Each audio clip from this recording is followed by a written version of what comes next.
छत्रपती संभाजी महाराज नागपूर महामार्गावर देवगाव पुलगाव मार्ग बनला अपघाताचा केंद्रबिंदू। अपघाताची श्रृंखला सुरूच 2 ते 3 महिन्याआधी रोडची झाली होती डागडुजी, परंतु 15 दिवसाच्या आत खड्डे जैसे थे। गावकऱ्यांमध्ये आक्रोश, संबंधित ठेकेदारावर मनुष्यवधाचा गुन्हा दाखल करण्याची गावकऱ्यांची मागणी। चला तर जाणून घेऊया गावकऱ्यांची समस्या। आमचे प्रतिनिधी निलेश रामगावकर यांनी घेतलेली प्रतिक्रिया। आज आपण थेट पोहोचलो आहे छत्रपती संभाजीनगर नागपूर महामार्गावरील देवगाव नागापूर येथील सबस्टेशन जवळ। या ठिकाणी महामार्गाची अत्यंत दुरवस्था झालेली आहे। यामुळे आजपर्यंत जवळपास 8 ते 10 गंभीर स्वरूपाचे अपघात होऊन काही मृत्युमुखी पडले, तर काही जणांना समजा अपंगत्व आलेलं आहे, गंभीर जखमी होऊन। यासाठी आपण या ठिकाणी रोडची दुर्दशा बघू शकता। हे पहा किती मोठ्या प्रमाणात असे ते खड्डे पडून वाहन चालवताना तारेवरची कसरत करावी लागत आहे।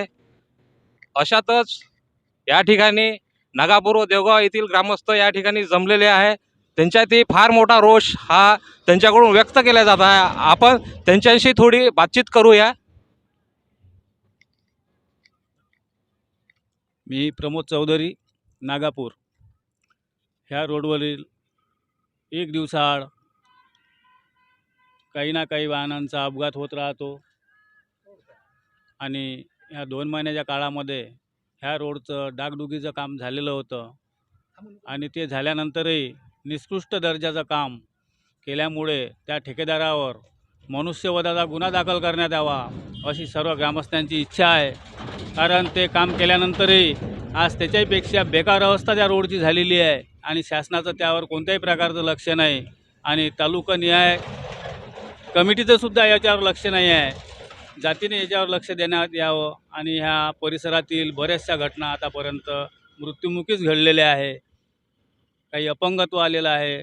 याला जबाबदार कोण आहे असा आमच्या गावकरी मंडळींचा प्रश्न ह्या शासनाच्या कर्मचाऱ्यांना म्हणा किंवा जे शासनातील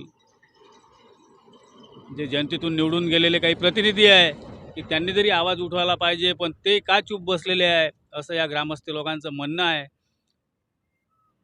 तसंच माझ्या माहितीनुसार 2 दिवस आधी या ठिकाणी हिरपूर येथील एक युवकाचाही अपघातात त्यांनी आपला जीव गमावा लागलेला आहे। असं वाटतं हिरपूर येथील विवेक हाडके असा त्या युवकाचं नाव असून। तुमचं नाव?